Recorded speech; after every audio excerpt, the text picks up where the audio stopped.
The heavy oak doors of the Gilded Steer swung open, not for a senator or a celebrity this time, but for a ghost in a tattered white shirt. Junho stood in the entryway, the blast of conditioned air hitting his face like a physical barrier, carrying the sense of truffle oil, aged leather, and old money. He didn't look like he belonged here. He looked like he belonged in the alley behind the kitchen, fighting stray cats for scraps. His white shirt was stained yellow at the collar and torn at the shoulder, revealing a patch of skin that hadn't seen the sun in weeks. His pants were oversized, cinched with a piece of fraying rope, and his boots left faint, dusty prints on the polished marble floor. But beneath the grime, his posture was rigid, his eyes scanning the room not with the desperate hunger of the starving, but with the cold calculation of an auditor. He took a step forward, and the atmosphere in the restaurant shifted instantly. The low hum of conversation, the clinking of silver against china, the soft jazz, it all seemed to stutter. Heads turned. A woman in pearls gasped audibly, clutching her napkin as if his poverty might be contagious.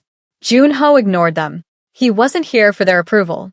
He was here because reports had reached his desk, reports that didn't match the profit margins, whispers of a toxicity that was rotting the foundation of his favorite asset from the inside out.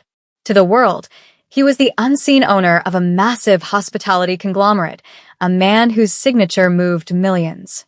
Tonight, he was just a vagrant with a pocket full of crumpled bills and a test that everyone in this room was currently failing. He watched the host stand, frozen behind the mahogany podium. The young man's face went through a rapid cycle of confusion, disgust, and panic.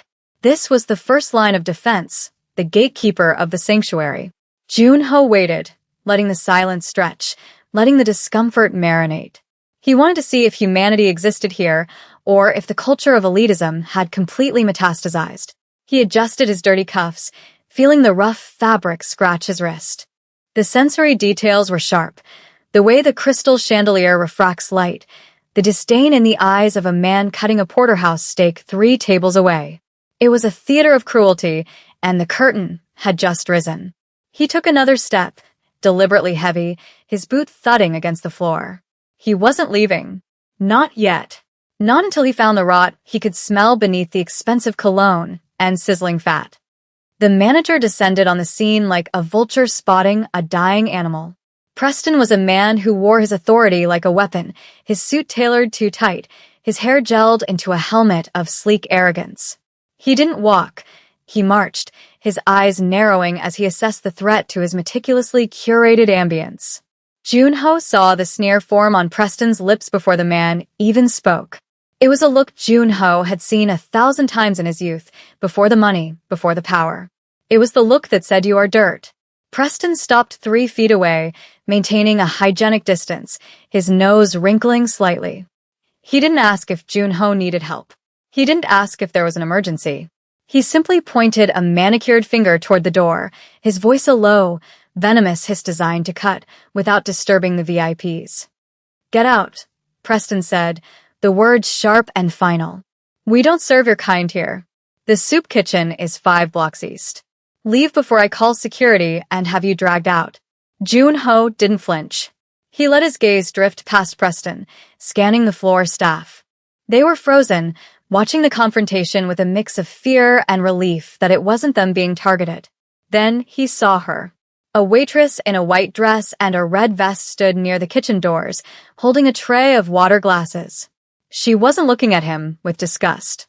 She was looking at him with recognition, not of his identity, but of his situation. Her eyes were wide, filled with a frantic, silent warning. She was African American, her hair pulled back in a tight, professional bun, but a loose strand fell across her forehead, betraying her exhaustion. Her name tag read Maya. While Preston postured and threatened, Maya's grip on the tray tightened until her knuckles turned white. She knew something Preston didn't, or perhaps she just knew the cruelty of this place better than anyone. "I have money," Junho said, his voice raspy, an affectation he adopted for the role. He reached into his pocket and pulled out a thick, chaotic wad of cash, hundreds mixed with ones, dirty and crumpled. He held it up, not arrogantly, but with the simple insistence of a paying customer. "I want a steak." The table in the corner is open. Preston stared at the money, and for a split second, greed wrestled with his snobbery. The cash was real, but the optics were terrible. He looked around the room, gauging the reaction of his wealthy patrons. They were watching, amused now, treating the interaction like a dinner theater performance. Preston's smile returned, but it was cold, predatory. He realized he could humiliate this man and take his money, a double victory for a man of his character. He signaled to the host with a dismissive flick of his wrist. "Fine," Preston sneered, dropping his voice to a whisper that only Junho could hear. "If you want to waste your stolen money, be my guest. But if you disturb a single soul, I'll have you thrown into the gutter personally. Put him in the back, near the kitchen draft. And don't give him a menu. He can't read it anyway." Preston turned on his heel, confident in his dominance. He didn't see the slight tightening of Junho's jaw. He didn't see the way Junho's eyes tracked him, marking him, filing away the insult not as a personal grievance, but as evidence. The test had begun, and Preston had already walked into the trap. As Junho was led through the maze of tables, he felt the heavy gaze of the room on his back. He was the intruder, the stain on their perfect evening. But as he sat in the wobbly chair near the swinging kitchen doors, he knew he was the only one in the room who held the power to burn it all down. The table they gave him was an insult in itself. It was wedged between a decorative pillar and the service station, right where the servers dumped dirty dishes and scraped leftovers. The smell of dish soap and discarded fat was pungent here, overpowering the aroma of the wood-fired grill. Every time the kitchen door swung open, a blast of hot steam and shouting voices hit Junho in the back of the neck. It was the penalty box, the place where they put people they wanted to leave. Junho sat slowly, testing the chair's stability. It wobbled. Of course it did. He placed his hands on the tablecloth, noticing a faint coffee stain that hadn't been bleached out. This was how they treated the undesirables. Preston stood near the bar, arms crossed, watching Junho with a hawk-like intensity. He was whispering to the bartender, both of them laughing as they glanced in Junho's direction. They were waiting for him to make a mistake, to spill water, to cough too loudly, to use the wrong fork. They wanted a show. Junho kept his head down, playing the part, but his ears were tuned to the frequency of the room. He heard the waiters complaining about stolen tips. He heard a sous chef yelling about expired meat being pushed for the special. The gloss of luxury was peeling away with every second he sat there. Then Maya approached. She didn't march like Preston. She moved with a quiet, efficient grace, dodging the frantic busboys. She stopped at his table, placing a glass of water down gently. She didn't slam it. She didn't spill it. She set it down with care, placing a coaster underneath it. It was a small act of dignity in a room devoid of it. "Good evening, sir," she said, her voice low and steady, though Junho could detect a tremor of nerves. She didn't use the condescending sweetie or han that people often used on the homeless. She called him sir. "My name is Maya. I'll be taking care of you tonight." Junho looked up, meeting her eyes. They were dark and intelligent, framed by fatigue. She was afraid, he realized. She was glancing toward the bar, where Preston was watching. Serving him was a risk. Treating him with respect was a liability. "I want the ribeye," Junho said, pointing at nothing, since they hadn't given him a menu. "The big one. And potatoes." "The tomahawk?" Maya asked, her eyes widening slightly. "Sir, it's a very large portion. And the price is," she hesitated, trying to save him from embarrassment without shaming him. "It's $150. "I have money," Junho repeated, tapping the pocket of his dirty vest. "I know," Maya said quickly, leaning in closer, her voice dropping to a hush. "It's not that. It's just the manager, Preston. He's looking for a reason to kick you out. If you can't pay the full bill with tax and tip, he'll call the police. He's done it before." This was the first crack in the facade. A direct confirmation of policy. Junho looked at her, really looked at her. She wasn't just doing her job, she was protecting him. In a system designed to crush the weak, she was acting as a shield. "I can pay," Junho said, softening his tone just enough for her to hear. "Bring the steak. Medium rare. Please." Maya searched his face for a moment, looking for the madness or the confusion she expected to find. Instead, she found a calm that seemed to unsettle her. She nodded once, a sharp, professional dip of her chin. "I'll put the order in right away. Just keep your head down, okay? Please." She turned and walked toward the kitchen, and Junho watched her go. He saw Preston intercept her near the terminal. The manager grabbed her arm. Not enough to leave a bruise, but enough to assert control. He leaned into her ear, whispering something that made Maya flinch. She pulled her arm away and tapped the screen rapidly, her shoulders hunched. Junho's hand curled into a fist beneath the table. The list of offenses was growing. The reckoning was coming, but he needed the meal. He needed the transaction to be complete. He needed to see how far they would go. 20 minutes passed. The restaurant filled up. A couple sat at the table next to Junho, looked at him, and immediately requested to be moved. Preston obliged them with a theatrical apology, casting a dark look at Junho as he escorted the couple to a booth by the window. Junho sat alone in his island of isolation, sipping his tap water. He observed the mechanics of the floor. He saw the way the other servers avoided Maya, as if her proximity to the bum made her radioactive. He saw the busboy, a young kid named Marcus, look at him with pity before being snapped at by Preston to clear table 4. The environment was a pressure cooker. Everyone was terrified of Preston. It wasn't just a bad boss, it was a tyranny. Junho had built his company on principles of respect and excellence. To see it twisted into this hierarchy of fear made his blood run cold. He had seen enough to fire Preston 10 times over. But he needed to understand the depth of it. He needed to know if Maya was an outlier or if there were others. Finally, the kitchen door swung open and Maya emerged with a large oval platter. The tomahawk steak sizzled, the bone curving up like a prehistoric weapon. The smell was intoxicating. Rosemary, garlic, charred beef. It was a masterpiece of culinary execution, starkly out of place in front of a man wearing a shirt held together by grime. Maya navigated the room, balancing the heavy plate. As she approached, Preston stepped into her path again. He blocked her way, forcing her to stop abruptly. The steak wobbled. "Careful," Preston said, loud enough for the nearby tables to hear. "Don't drop it.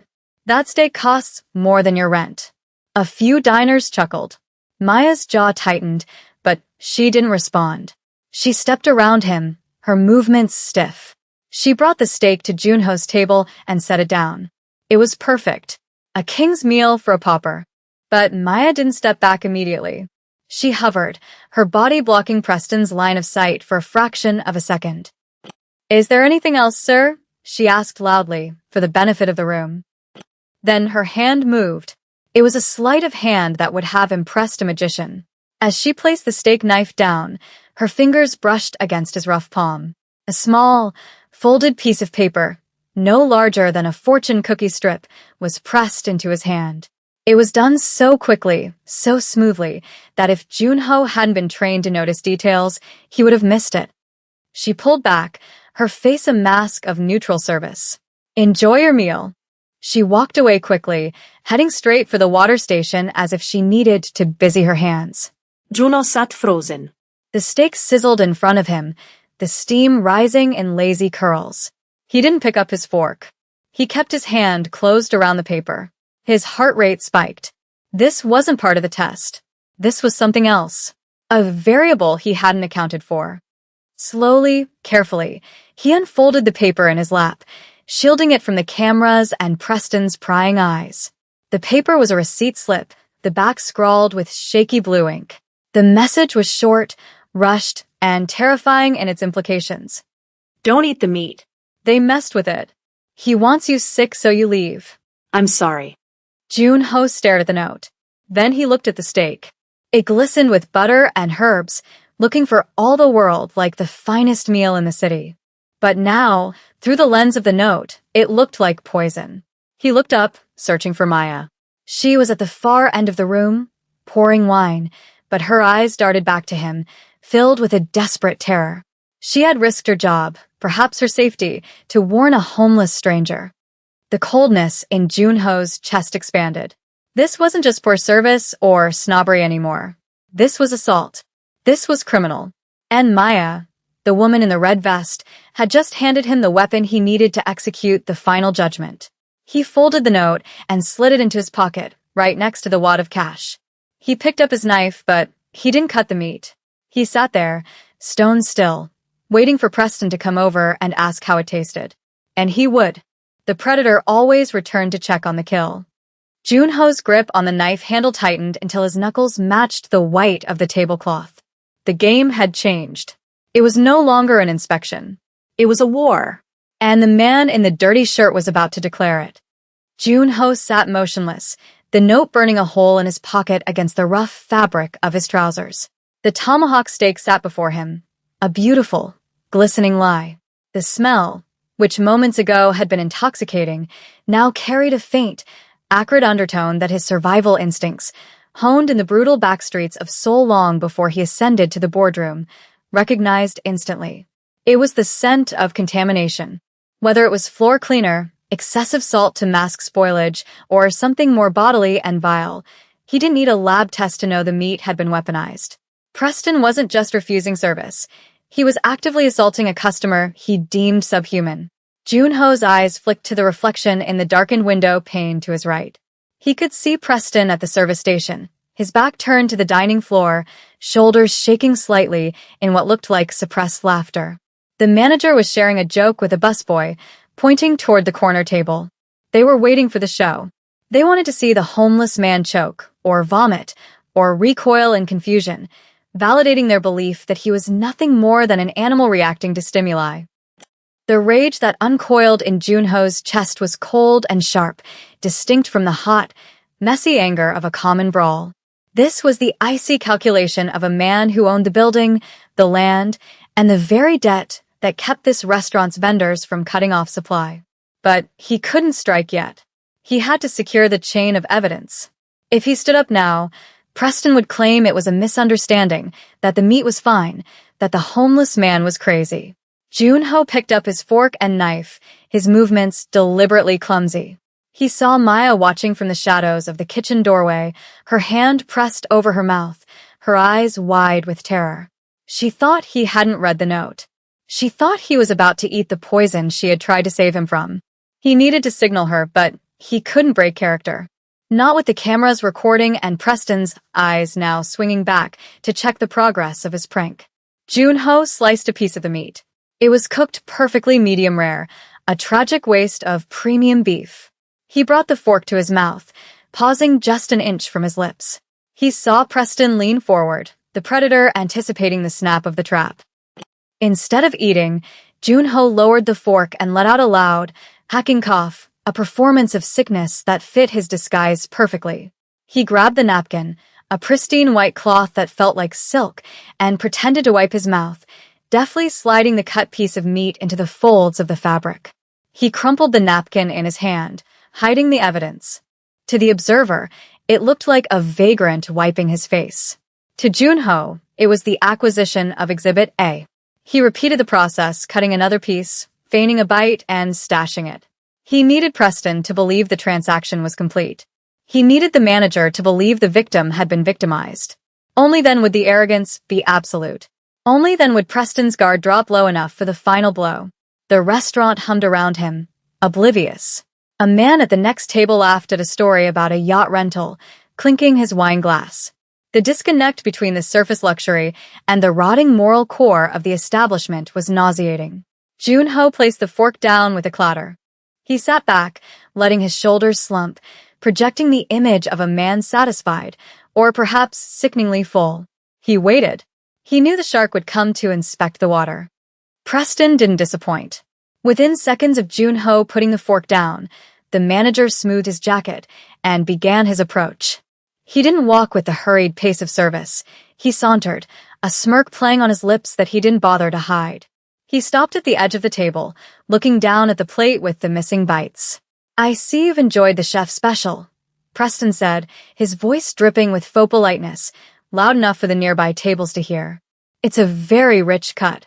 I hope it agrees with a delicate constitution like yours." There was a double meaning in his words, a cruelty that only the two of them and Maya understood. He was taunting a man he believed he had just poisoned.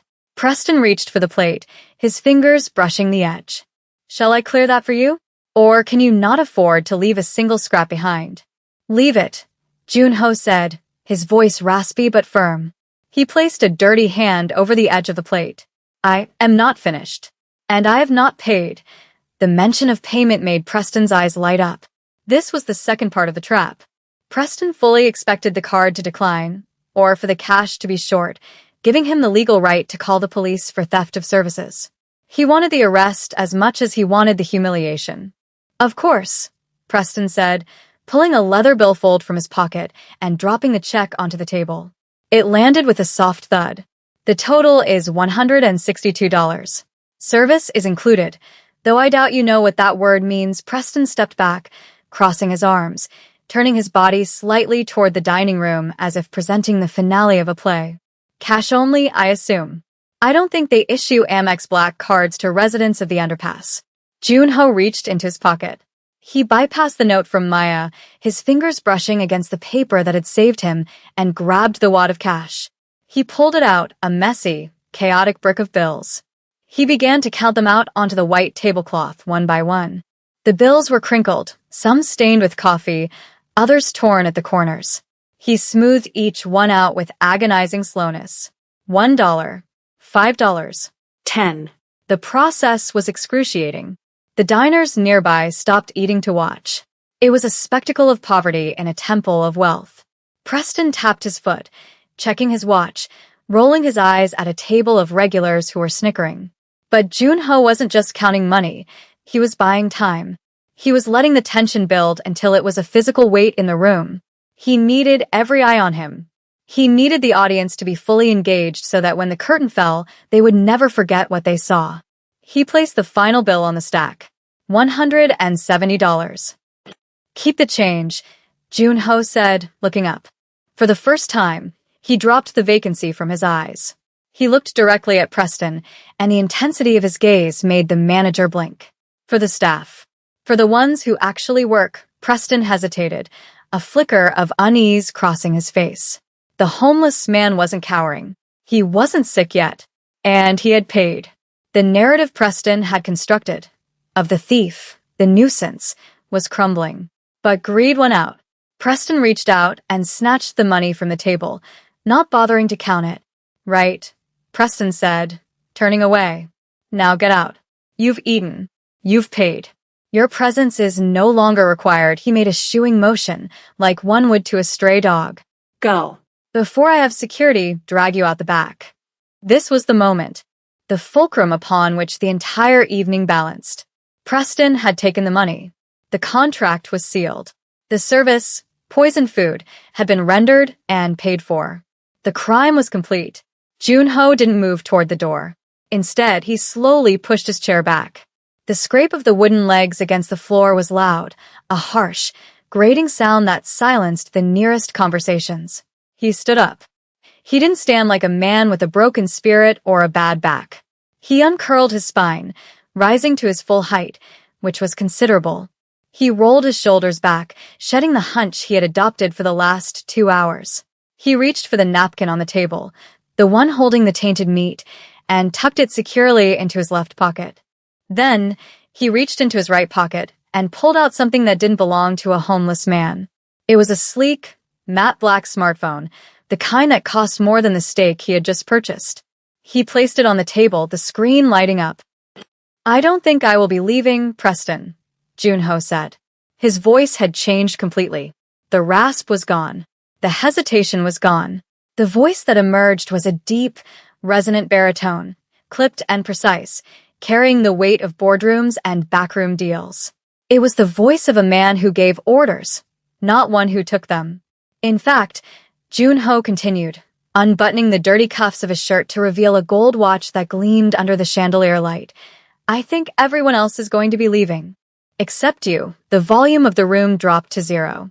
The jazz music seemed to fade into the background. Preston froze, the wad of cash still clutched in his hand. He turned back slowly, his face pale, his brain trying to reconcile the image of the dirty clothes with the voice of absolute authority. "Excuse me?" Preston stammered, his arrogance faltering. "Who do you think you are?" Jun-ho didn't answer immediately. He reached up and wiped a smudge of grease from his cheek with his thumb, his expression one of utter disdain. He looked at the smartphone on the table, tapped the screen once, and a chime echoed through the silent restaurant. It was the sound of the front door locking. The magnetic locks engaged with a heavy clink that reverberated through the floor. The diners looked around in confusion. The host at the front podium tried the handle and found it immovable. Panic began to ripple through the room, but Jun-ho held the center. He was the gravity. "My name," he said, stepping around the table and closing the distance between himself and the manager, "is Jun-ho Park. I am the chairman of K Hospitality Group. I own this building. I own this brand. And as of 30 seconds ago, I own the evidence of your crime." The name hit Preston like a physical blow. He staggered back, his heel catching on the carpet. K Hospitality was the parent company, a massive conglomerate known for its ruthless efficiency and its elusive, ghost-like CEO who is rumored to have ties to organizations far darker than the Chamber of Commerce. Preston's mouth opened and closed, fish-like. Mr. Park," he squeaked. "No, that's impossible. You look like—" "I look like the people you despise." Jun-ho finished for him, his voice cutting through the air like a blade. "I look like the vulnerable, the weak, the ones you think you can abuse because no one is watching." Jun-ho reached into his pocket and pulled out the crumpled note Maya had given him. He held it up for the room to see. But someone was watching. He turned his gaze toward the kitchen door, where Maya was standing, trembling, tears streaming down her face. "Come here, Maya," Jun-ho said, his voice softening instantly. "Step forward. You have nothing to fear." Maya hesitated, then walked slowly onto the floor. The other servers parted for her, looking at Jun-ho with a mixture of awe and terror. "This woman," Jun-ho announced, addressing the stunned diners, "is the only person in this establishment who possesses a shred of honor. She warned me." She risked her livelihood to stop a stranger from being poisoned. He turned back to Preston, whose face was now a mask of sweaty gray terror.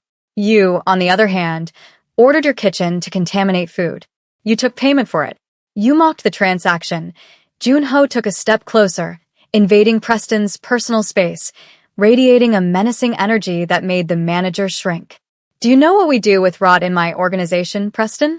We cut it out." "It was a joke," Preston stammered, holding his hands up, the dirty money still clutched in his fist. "Sir, please, it was just a joke for the boys in the back." "I didn't mean for you to actually." "I mean, we would never hurt anyone." "Liar," Jun-ho said calmly. He reached into his other pocket and pulled out the napkin containing the spit-out steak. He tossed it onto the table next to the phone. "I'm going to have this analyzed. Whatever is in it, floor cleaner, saliva, raw waste, it will be found. And you will be charged with assault, reckless endangerment, and fraud." Jun-ho looked at the phone. "My security team is 5 minutes out. The police are 10 minutes behind them. You have exactly that long to explain to these people." He gestured to the wealthy patrons watching in horrified fascination, why their dining experience has been subsidized by cruelty. The room was in chaos. A woman in the back screamed as she realized she had been eating in the same restaurant where the manager poisoned guests. People were standing up, throwing napkins down, demanding refunds. But Jun-ho ignored them. He kept his eyes locked on Preston. "You judged me by my clothes," Jun-ho said, his voice dropping to a terrifying whisper. "You thought poverty was a weakness. You forgot that hunger makes a man sharp. You forgot that when you have nothing to lose, you see everything." He plucked the cash from Preston's limp hand. "You're fired, Preston. But that's the least of your problems. By tomorrow morning, your name will be blacklisted in every hospitality database in the hemisphere. You won't be able to get a job washing dishes in a prison cafeteria." Preston collapsed into a chair, his legs giving out. He looked at the kitchen staff, pleading for support, but they turned their backs on him. The chef, a large man who had been laughing earlier, was now furiously scrubbing a pan, trying to look invisible. The power dynamic had flipped so violently that the air in the room felt electric. Jun-ho turned to Maya. She was still shaking. He walked over to her, ignoring the murmuring crowd. He took her hands in his hands still dirty from the disguise, holding hers with a reverence he hadn't shown anyone else all night. "I am sorry you had to work in fear," Junho said to her. "That ends tonight." He looked around the room, raising his voice one last time. "This restaurant is closed effective immediately for a complete restructuring. Everyone here will be refunded. Please leave."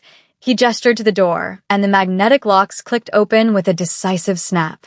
The diners didn't argue. They fled, eager to escape the intensity of the judgment they had just witnessed. They filed out past the man in the dirty shirt, no longer looking at him with disgust, but with fear and respect. When the room was finally empty of guests, silence reclaimed the space. Only the staff remained, lined up against the back wall like soldiers awaiting a court-martial. Preston was sobbing quietly at table 4. Junho looked at Maya. "You have a choice," he told her. "You can leave with them, and I will write you a check for 5 years of salary to start your life over. Or you can stay. I need a manager who understands that dignity is the most expensive item on the menu. I need someone who sees the human being, not the suit." Maya looked at Preston, broken and small in the chair. Then she looked at the restaurant, the place that had been her prison for years. She looked at Junho, seeing past the dirt to the man underneath. She straightened her posture, wiping the tears from her cheeks. She took a deep breath, the fear evaporating, replaced by the steel that had made her slip the note in the first place. "I'll stay," she said, her voice clear. "But we're changing the menu. And the rules." Junho smiled, a genuine expression that cracked the mask he had worn all night. "Good," he said. "Start by throwing that steak in the trash. And then get yourself a table. Tonight, I'm serving you." He turned and walked toward the kitchen, rolling up his dirty sleeves, ready to scrub the rot away and build something clean from the ashes.